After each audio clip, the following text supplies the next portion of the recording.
Punyog mga kababayan, magandang araw po sa inyong lahat. Welcome po sa isa na namang episode ng ating segment dito po sa itong bago nating segment na ATD. Ano ang totoo dito?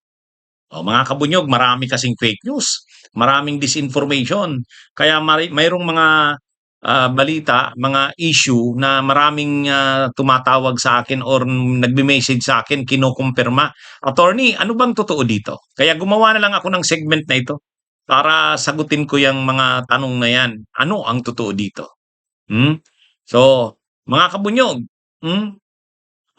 Totoo ba na kinumpirma ng NBI na nagbisita nga sa kulungan ni Ramil Madriaga si Sara Duterte? Ang totoo po diyan, totoo po. Totoo na kinumpirma ng National Bureau of Investigation sa pamamagitan ni Direktor Melvin Matibag, kinumpirma nito na sa dalawang pagkakataon pumunta nga o bumisita nga si Sara Duterte sa Camp Bagong Diwa sa BJMP, ano? Ang purpose niya talaga, ang sadya niya talaga, bisitahin, kausapin si Ramil Madriaga. Ito ay sinabi ni Director Melvin Matibag sa pag-appear niya sa Justice Committee hearing noong April 29. Tinanong siya ni Congresswoman Janice Digamo ng Negros Oriental. Totoo ba na bumisita daw sa Camp Bagong Diwa si Sara Duterte, si VP Sara? Siyempre, ang interest ni Congresswoman Janice Digamo tungkol kay Tebes. Kasi lumalabas na binisita rin ni Sara, ni VP Sara, si Tebes. O siyempre, ang kaso ni Tebes kaya nakakulong dahil sa pagpatay ng asawa niyang si dating Governor Ruel Digamo. Kaya siyempre, interesado si Janice Digamong malaman kung binisita nga ba ni Sara si Tebes o si Madriaga. Ang sabi ni Director Melvin Matibag, ang original talagang purpose ni Sara Duterte sa pagbisita sa Camp Bagong Diwa ay si Madriaga. Gusto niya gusto raw yatang kumbinsihin, kausapin personal, na wag ituloy yung pagtistigo laban sa kanya. Kaya kumbaga personal na mismo na si Sara Duterte ang kakausap kay Madriaga.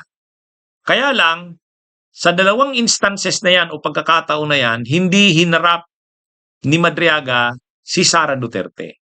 Siguro, desisyonado na talaga. Kumbaga decided na si Madriaga na sasabihin niya na ang buong katotohanan. At ayaw niya nang kausapin si Sara kasi decided na siya eh. Hindi ayaw niya nang mapakinggan anuman sasabihin na to. Saka alam niya na napapakiusapan siya na wag ituloy ang pagtistigo laban kay Sara. Kaya ayon kay Director Matibag, kumpirmado nila yan. Ano ang preba nila na kumpirmado ito?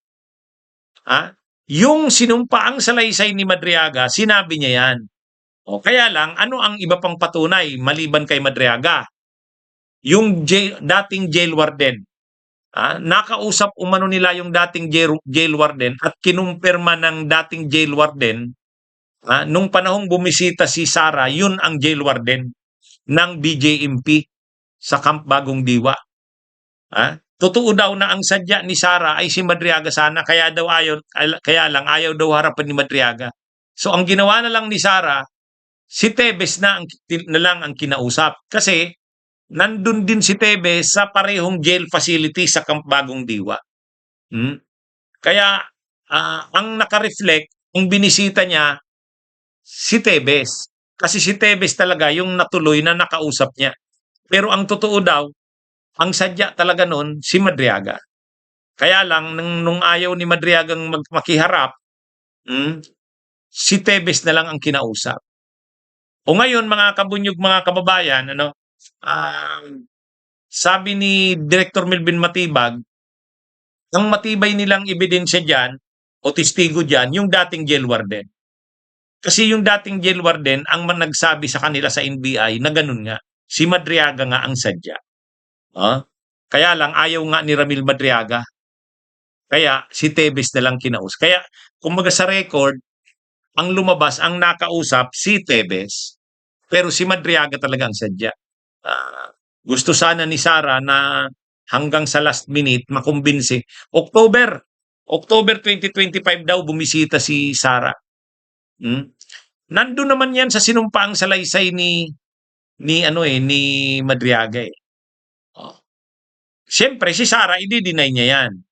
Pero ang isa pang testigo nga, yung dating jail warden, yun daw ang sinabi sa kanila.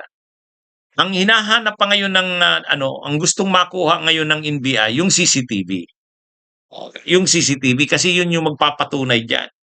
Ah, Actually, ito mga kabunyog, sinabi na rin ito ni Secretary of Interior and Local Government John Vic Remulla na bumisita nga si Sara sa kulungan, pero si Tevez daw ang binisita. Yun ang alam ni Remulla, ni John Vic Remulla, kasi yun naman talaga ang lumabas. Pero ang totoong sadya daw doon si Madriaga. Ayon mismo yan sa NBI. O ito, kaya NBI na. Hindi na lang si Madriaga ang nagsasabi niyan, kundi NBI na. May iba pang mga nakausap ang NBI. May iba pang nakausap. Ngayon, nung hindi nag-work yung pagkausap kay Madriaga, ayaw ngang makiharap ni Madriaga, yan na yung pinagtangkaan na yung buhay ni Madriaga. Yan, ano rin yan, may mga ebidensya din yan, may testigo niyan. Bigla na lang may itrinsfer doon na isang inmate galing sa Pasay. Ang laki daw ng pangangatawan. Biglang transfer galing Pasay, pagkatapos yung kalilipat pa lang na inmate na yon, yan yung nagtangka sa buhay ni Madriaga. Nangyari yan matapos siyang mag-refuse na makipag-usap kay Sara Duterte. Siguro, hindi nag-work yung pagkausap, yung plano na kausapin, ayaw humarap ni Madriaga kay Sara eh. So ang plan B, na lang, iligpit na lang si Madriaga para patahimikin na. O kaya lang, nalampasan ni Madriaga yun. Siguro na rin, alam na rin ni Madriaga na pagtatangkaan siya, kaya nakapaghanda na siya. Pero may CCTV nakakuha noon nung pinagtangkaan yung buhay niya. Naimbestigahan na rin yun ng NBI, na totoo rin yung pangyayari na yun. Kaya medyo rin talaga, mahirap yung kalagayan ni Madriaga doon sa kulungan. Ito mga kabunyog. Sinasabi nga na nung hindi nakausap ni Sara si Madriaga, ang plan B nito, iligpit na lang ito. Kaya pinagtangkaan yung buhay ni Madriaga. At posible nga may kinalaman daw si Tevez doon. Anyway, yan ang mga lumabas mga kabunyog doon sa hearing noong April 29 base sa mga sinabi ni Director Melvin Matibag ng NBI. O ito, mga kabunyog, si Sharon Cuneta at saka si dating Senadora Leila de Lima ay ilan lamang sa mga kilalang personahe na talagang todo-todo ngayon na kinukumbinsi si dating Vice President, ngayon ay Naga City Mayor Leni Robredo. Sabi ni Leila de Lima, ang Liberal Party na kung saan kabilang siya ay naghahanda pa rin sa eleksyon sa 2028 na ang pambato, ang panlaban ay si Leni. Kumbaga nakalugar sila, natatakbo talaga si Leni. Yan ang sinasabi ng liberal. Kahit nagdeklara si Leni hindi tatakbo, sila pa rin, hindi pa rin daw sila nawawala ng pag-asa. Sabi ng Liberal Party. At sabi ni Leila de Lima, naniniwala daw sila na sa huli, pag dumami ang taong nakikiusap kay Mayor Leni Robredo, at lalo na kapag pataas ng pataas ito sa survey, hindi malayo na makumbinsi ito na magbago ng isip. Ituloy pa rin ang pagtakbo. Kaya yung Liberal Party niya, kung saan kabilang si Leila de Lima, nagpiprepare sila. Pero ang preparation nila, si Leni pa rin ang pambato. Ngayon, pero sabi ni Leila de Lima, mayroon silang mga pakiusap kay Leni, ginagawa na nila ang lahat ng paraan para makumbinsi ito na magbago ng isip. Kahit na nagdeklara na ito na hindi na daw tatakbo. Si Sharon Cuneta naman, mayroon namang si Sharon Cuneta na nakikiusap daw siya kay Leni Robredo, mukhang pinaabot niya na rin yung mensahe niya na sana magbago ito ng isip. Kasi nga ito yung nakikita pa rin na pinakamalakas na posibleng pambato ng dilaw ng oposisyon. para matalo si Sara Duterte.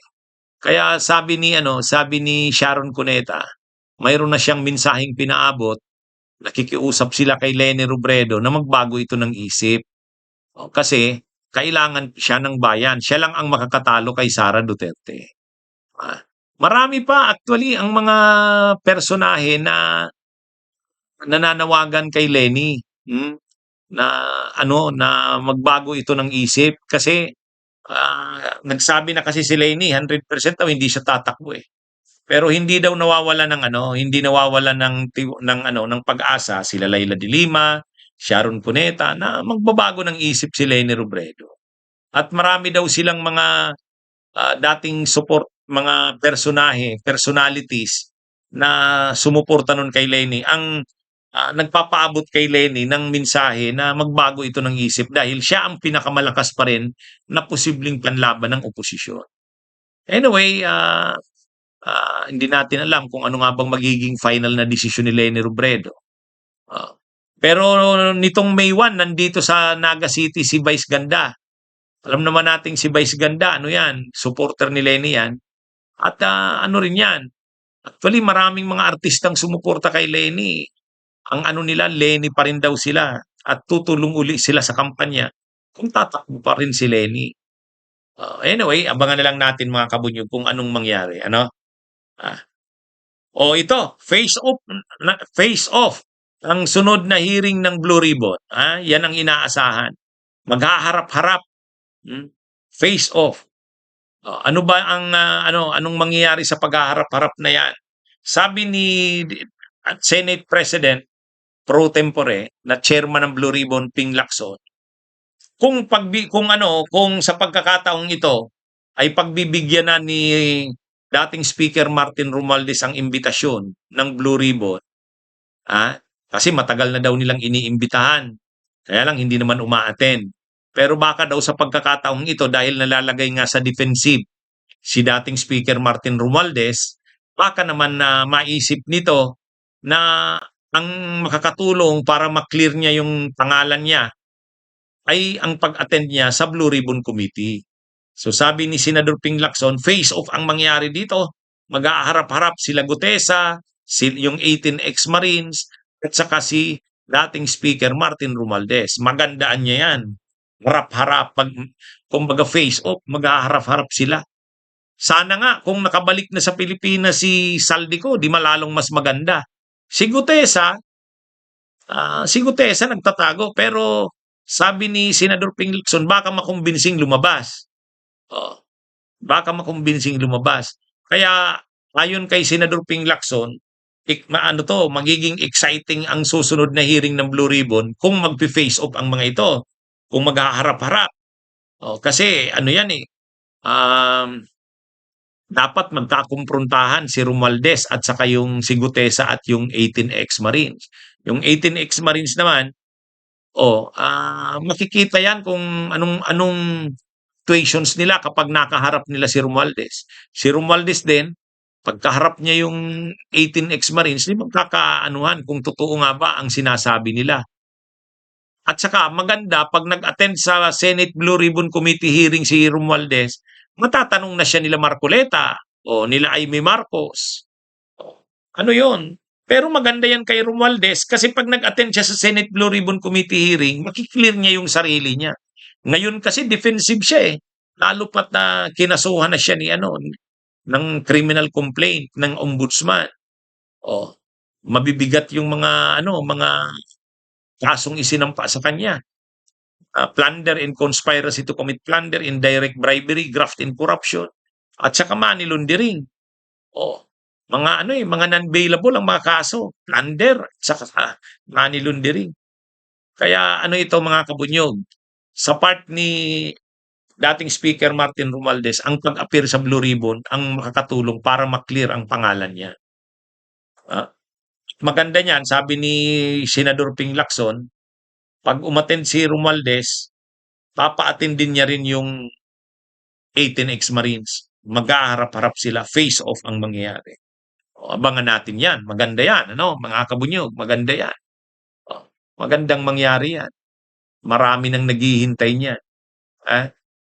Okay, mga kabunyog, mga kabayan, magandang araw sa inyong lahat. Mabuhay po tayo.